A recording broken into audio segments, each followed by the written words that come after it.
Hello, it is Saturday, August 13th, 2022. I'm Chris Bremo, and welcome back to the New York Times Crossword Daily Solve. It is another boiling day here in London, so I'm hoping this doesn't take me too long as I'm shut in this sealed room, but we'll have to see because it is a Saturday puzzle. It could be the toughest puzzle of the week, and it is unthemed. And this unthemed edition of the Daily Solve has been brought to us by David Innes, Josh Lucas, and, as always, the inestimable Hood Monster, the invaluable Timothy Mark, and the indomitable Shoalmaster. So thank you so much to the 5 of them, benefactors of the Daily Solve Patreon campaign, for directly supporting this channel. I do very much appreciate that. And if you'd like to join the ranks of those benefactors and get the Daily Solve Let's Check the Crosses mug, you can find it at patreon.com/dailysolve or in the link in the description field underneath the video. And if you become a patron of the campaign at any level, of course, you will get access to all of the bonus videos that have gone up on the channel to date, as well as the new ones that go up each week, such as the most recent weekly New York Times mini puzzle speed solve, which I put up last night, and the next acrostic puzzle, which I solved. Well, I solved it last night as well. I haven't yet posted it, but I will do so soon. It was considerably smoother than my previous acrostic solve. I think it took me well under half the time it took me to solve that previous one, which was nice. And it had a really fun theme. It was extremely thematically clued in a way that I enjoyed. So anyway, that will be up on the Patreon page soon for those who are contributors there. And do subscribe to the channel, the YouTube channel, if you are so inclined. And there's the Daily Solve Discord chat server, which you can join, also in a link in the description field. So now, all that said, let's move on to the puzzle itself. This is a Saturday puzzle, of course, unthemed by John Westwig, who's constructed about half a dozen New York Times crosswords, and it was edited, as always, by Will Shortz. So let's start solving. Now look at this. We have another interesting-looking grid. Probably doesn't mean anything, so I'm not going to dwell on it. Buff and them, then some. I wonder if it means, incredibly muscular, ripped or something like that, but that's not enough letters, so let's go on. Touching, it could be literally something abutting something else, or it could be touching as in poignant or meaningful. It moved you. Not sure. Classic 1983 song that begins, Hate New York City. Is it Chicago? No, I don't think so. Gaming device with a sensor. I wonder, a thing I've seen in the New York Times crossword, maybe once or twice before, is a reference to the Wiimote, which is an unofficial name, which is why it's slightly surprising it's shown up here a couple of times, but it was a control device for the Nintendo Wii video game console, and you could sort of move it around in space, and it would interpret those movements, which hence the sensor bit. But like I say, it's not actually what the name of the device officially was, but it has come up in the New York Times crossword before, so I suspect it might be the answer. Spinning, a whirl, maybe. I love these A prefixed adjectives in the New York Times crossword, or actually in crosswords in general. Intent could be what? Oh, your aim, your intent, your aim. There we go. And words that incite a chase. I'm it, maybe?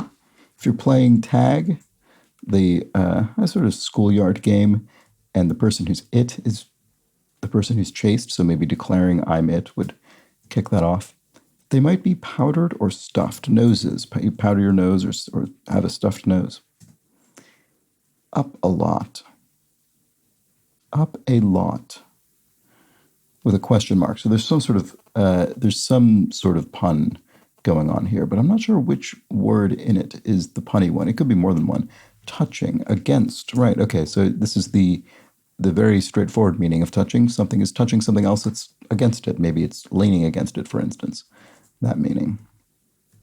Up a lot. And Lilliputian. So this refers to the land of Lilliput from Gulliver's Travels by Jonathan Swift. And the Lilliputians are the very small people. Teeny. Strokes chin. I sometimes actually weirdly do this, I think, on this video, strangely.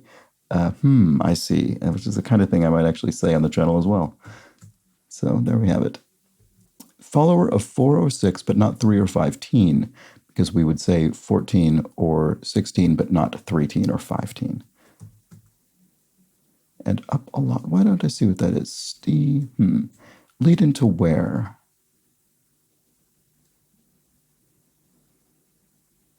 Oh, spyware. Okay, right. I was completely in the wrong space for that. So up a lot, steep. Oh, I see.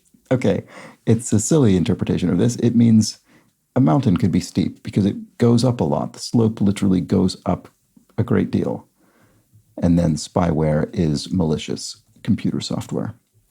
Carrey or Croce, Jim Croce, the musician, Jim Carrey, the actor, the comedian. Patience, gimme a sec, maybe. And Bong Joon-ho, Oscar winner for Parasite. I think that's how you spell his name. The film Parasite. And then digs deeply is adores, right? So not digs as in digs into the earth, but digs as in really enjoys something, adores it. And Cameron of Hollywood could be Cameron Diaz. This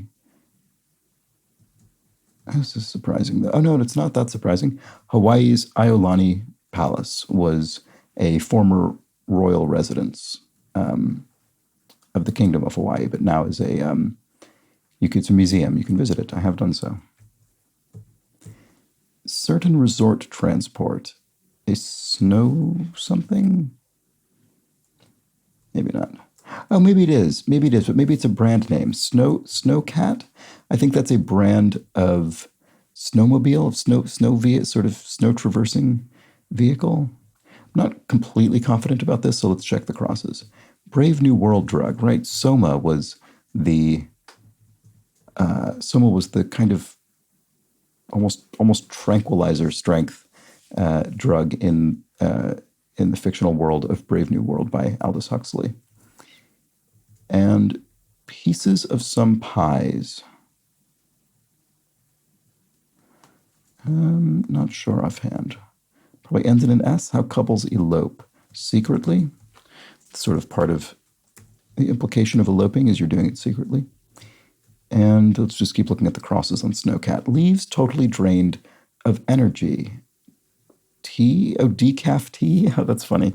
So when I saw this initially, I assumed it was going to be sort of used tea leaves because you, the brewer, the drinker, I suppose, have yourself drained them of their caffeine, their energy. But no, this means this is decaf tea. It's been drained of energy before it even reached your hand. Sadly, it's true. I'm afraid so. And pieces of some pie. Pecans. So pecan pie is, I think a sort of southern U.S. It's not particular necessarily to that region, but I think it is sort of a specialty of that region, maybe. It wasn't really something I was very closely familiar with growing up, but I know some people absolutely love it. Like those who refuse to be organized. Anti-something, presumably. And a fool is... No, not a fool, but to fool somebody is to trick them. And going by in brief could be AKA, also known as. And a field of divination, an aura, I suppose, if you are sort of divining things through some kind of mystical means, you could perceive an aura, perhaps. Oh, like those who refuse to be organized, anti-union, right? Okay, so this is referring to worker organization, labor organization. And then it used to be yours. It used to be yours. That's clever, thine. I was thinking because of the letters here, I was thinking yours and mine, but I was thinking how could it fit two letters there? So it used to be is indicating an archaic word. So thine, yours. I suppose now most often encountered in, I suppose, biblical texts, or maybe some, I don't know, Shakespeare maybe? I don't know if that word would have still been in use at that point. Not really sure. Leave a small tip. Hint, maybe? You're literally giving somebody a bit of advice. A suggestion. Desert quality, aridity. So a desert is arid, it's very dry. And a pilot with a non-human co-pilot. Pilot with a non-human co-pilot. Han Solo, right. Okay. I was thinking of some sort of computerized autopilot or something, but no, it's Han Solo who has his co-pilot Chewbacca in Star Wars. And Hebrew for day. Oh, I'm not sure. What about this? Person's name that's amusingly appropriate, like Usain Bolt or William Wordsworth. A something nim. And then what does that? Oh, Yom. Okay, interesting. Hebrew for day, Yom. Probably should have known that, as in Yom Kippur, for instance, but I didn't actually know that meaning, I don't think. And let's look at these crosses here. So that's your game. Aha. Oh, an autonym. A person's name that's amusingly appropriate, like Usain Bolt or William Wordsworth. Right. Autonym, that makes sense. Almost, I guess, sort of like self-name or something like that. And then band. Oh, maybe it's not autonym. Maybe it's aptonym, because it's apt. It's appropriate. Look at this. I'm coming up with all sorts of excuses why my incorrect answers are appropriate, are apt.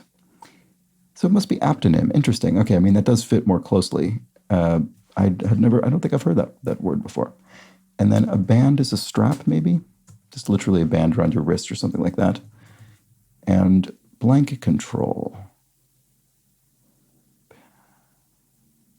Pest control. I had to sort of sounding out possible PE words in my head. Pest control, so you'd call them to deal with, I don't know, insect infestation in your home or something. Or maybe vermin. Like a virtuoso. If you're virtuosic, you're deft, maybe in playing a particular instrument. And Yiddish fools, a kind of form of Yiddish foolishness came up in the acrostic that I solved for the Patreon channel yesterday. But I don't think it's this. Because that word would not fit in this space. Why can't I come up with what this is? What about this? Parts of arrows, an arrow shaft. And southern fast food chain with salads and zappetizers. I have absolutely no idea what that is, but I do suspect it's going to thematically begin with a Z. I think that's probably what the clue is implying. They must use that prefix in honor of their name, whatever it is. Yiddish fools, klutzes. It doesn't fit, obviously. I'm not sure.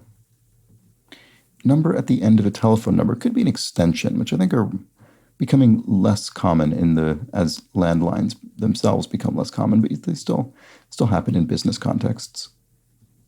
Oh boy, this is a surprising looking word. Zaxton, I don't know. Fools.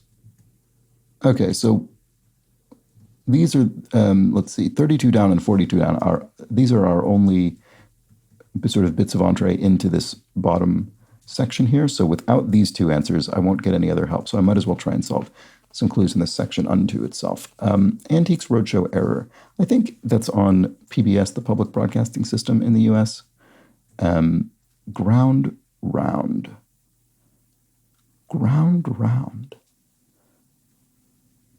Pesto? Is it sort of referring to grinding in a mortar and pestle?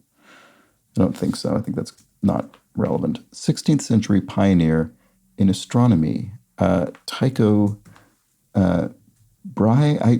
It's funny. I actually came across the pronunciation of this astronomer's name the other day, and not the other day. It was several weeks ago. And now I can't remember how it's properly pronounced. That's very annoying. But anyway, I'm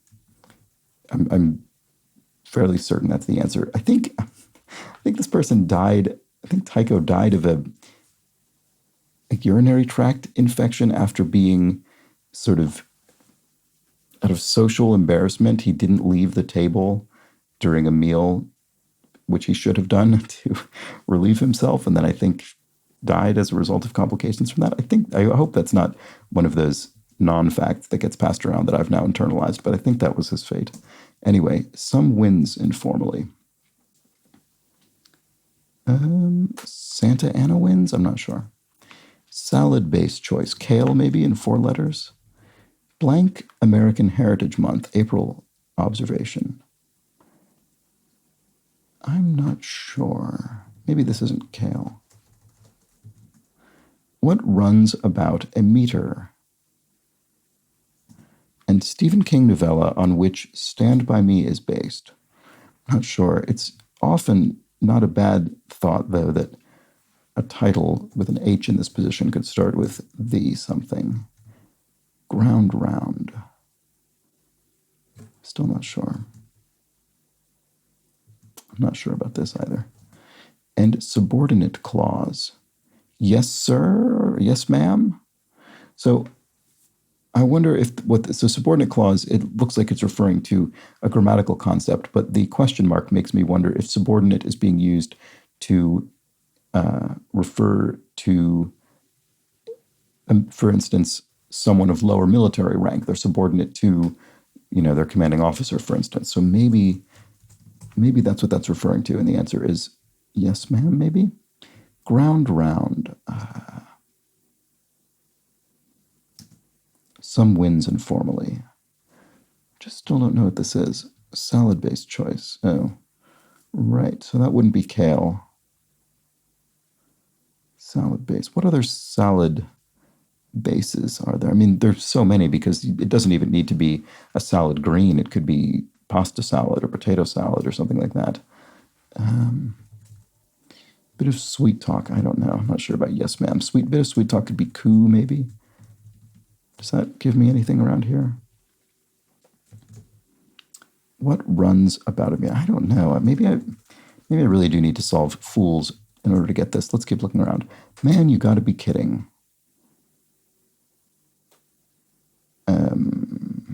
And high school class with ein Lehrer.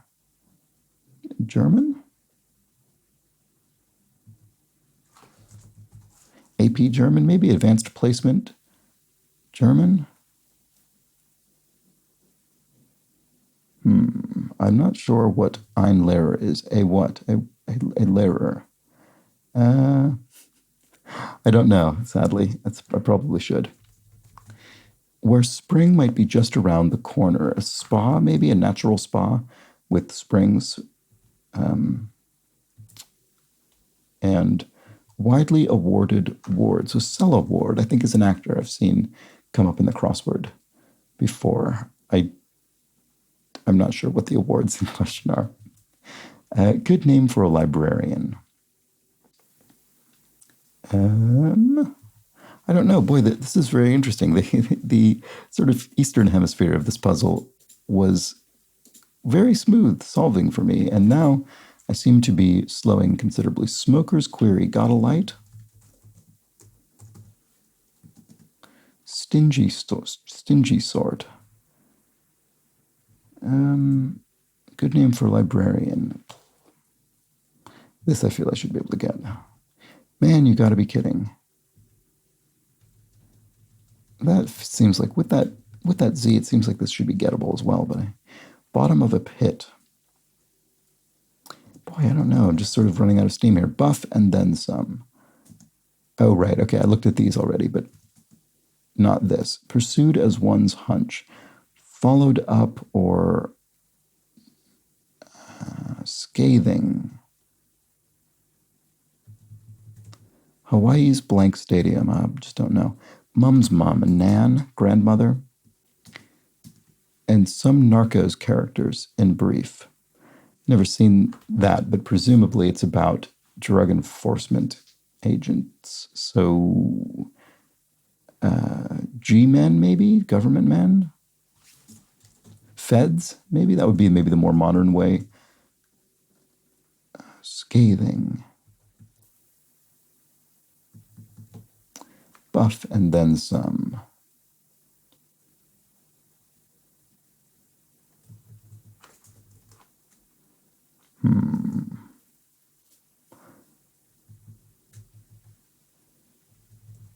Battle stat. Battle stat.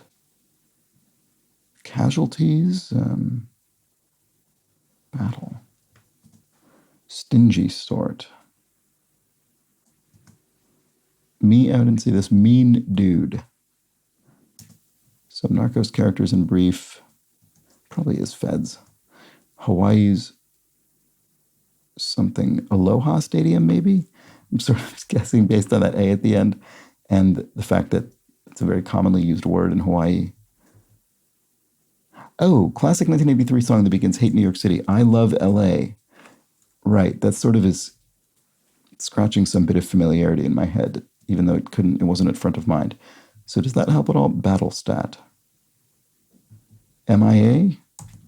How many soldiers are missing in action, maybe? What on earth is this word? Buff and then some. Pursued as one's hunch. Acted on one's hunch. There we go. So this is Feds. Oh, mega fan.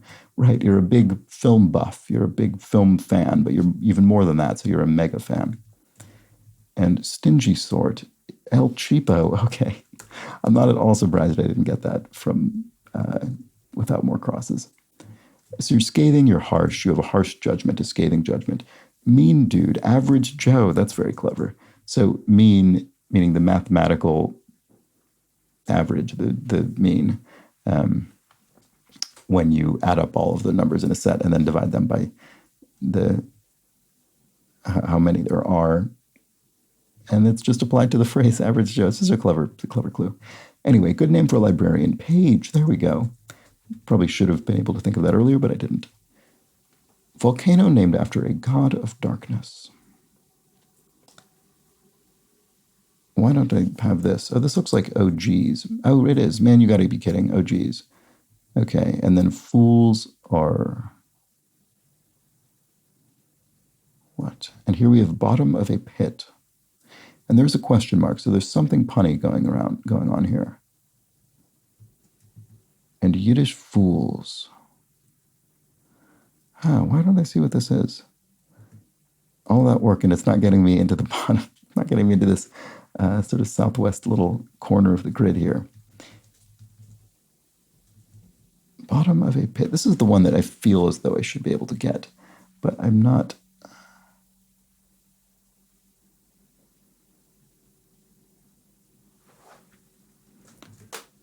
Volcano named after a god of darkness. Is Erebus a god of darkness? Just sort of...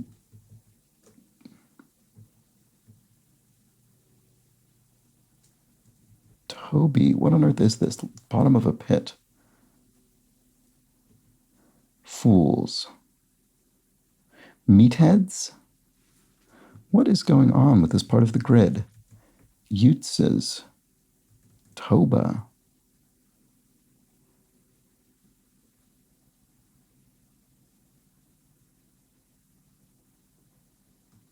Is this not Average Joe? How could this not be Average Joe? Is there another thing of this where maybe OGs with a G? Average Guy? Oh, it is Average Guy. Wow, that's much less common, actually. That's funny. But I suppose it's fair enough. So bottom of a pit would be tuba. So the lowest instrument in an orchestra pit. Wow, that is very difficult, this little area over here. I found it very difficult. Yiddish fools are yutzes. Okay, I actually don't even know that I know that phrase. But it sounds like it would be, so fair enough. And then, right, the southern fast food chain. Zaxxons. Zax. Why am I even guessing? It's clearly not going to be something I'll be able to infer. What runs about a meter? Oh, a taxi cab. A taxi cab. Named for the taximeter that calculates the fare based on distance and time. So, and this is a question mark clue, so it was punny. So a taxi cab runs about its meter, and then Some winds informally. Oh, right. So look at that. That's sort of, it's pointing towards our tuba here. So we have two different wind instruments, our saxophones and our tubas, which are both brass as opposed to woodwind, of course. And then blank American Heritage Month. Arab American Heritage Month, maybe? Let's see, ground round. Oh, a patty. Right. So a patty of ground beef, a literal round of ground beef. You could almost put a question mark on that, but you don't really need it, which is why there isn't one.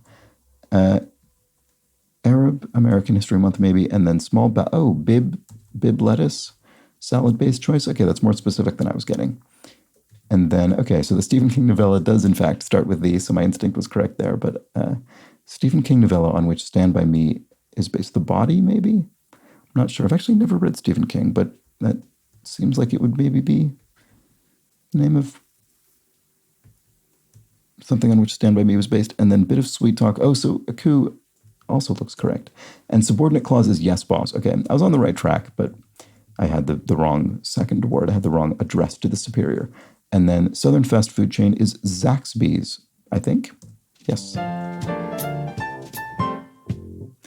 So that was a funny puzzle. I sort of flew through the first half, I suppose the second half geographically, and then really struggled to fill the remainder of the puzzle. What a strange, surprising solve. And why was that? What was so difficult about that? I don't know. I suppose what runs about a meter was difficult. I mean, this area was I think where I first really started to struggle. And I had the right idea for some of these, but just couldn't quite get it. Some winds informally being saxes. I wish I would have caught on to that earlier. Similarly, bottom of a pit tuba, although bottom of a pit is I think an even more obscure way to refer to that than some winds informally. And then Average Joe confused me for a while in place of Average Guy. Yeah, just tough side of the grid. And it's hard for me to completely understand why, but I found it, I suppose there were quite a few punny answers around here that required a bit of a leap to get, and they're perfectly reasonable and fair, especially in a Saturday puzzle. But it took me some time. Oh, and then Yutz's, right. I just didn't know Zaxby's. So that was a particularly difficult cross, I suppose.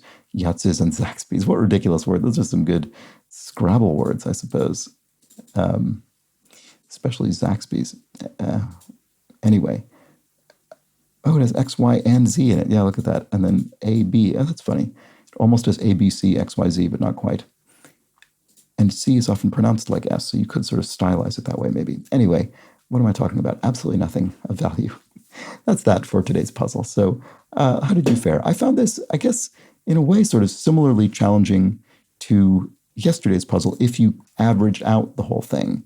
I think yesterday's puzzle was more consistent of a solve, but I think I solved the first half of today's puzzle much more quickly than yesterday's. So I don't know. I guess it evened out. But that's that for today's puzzle. So now let's discuss a few clues from yesterday's puzzle. Speaking of that one, and I think I just have two highlighted here, so apologies if I missed anything else that I should have caught. But AJ Cham explained WWF, the World Wrestling Federation, and WWE, World Wrestling Entertainment, are the same organization. They changed their name following a trademark dispute with the other WWF, which, confusingly, can itself stand for both World Wildlife Fund and Worldwide Fund for Nature. Thank you, that makes sense. I was always a bit confused about the WWF, and I always thought it was strange that it had the same trademark as the World Wildlife Fund, and I guess it doesn't anymore, so that I suppose other people must have been confused as well to prompt that. And thank you for explaining it. I think I always thought those were two different organizations, but I guess not. And then Brian explains Huntsville, Alabama, which was clued in relation to the answer Space Camp, is known as Rocket City. Huntsville is a hub for rocket propulsion research in NASA and the Army. They also have the U.S. Space and Rocket Center, which is a museum that hosts Space Camp. So there we go. That is the relevance of Huntsville, Alabama to Space Camp.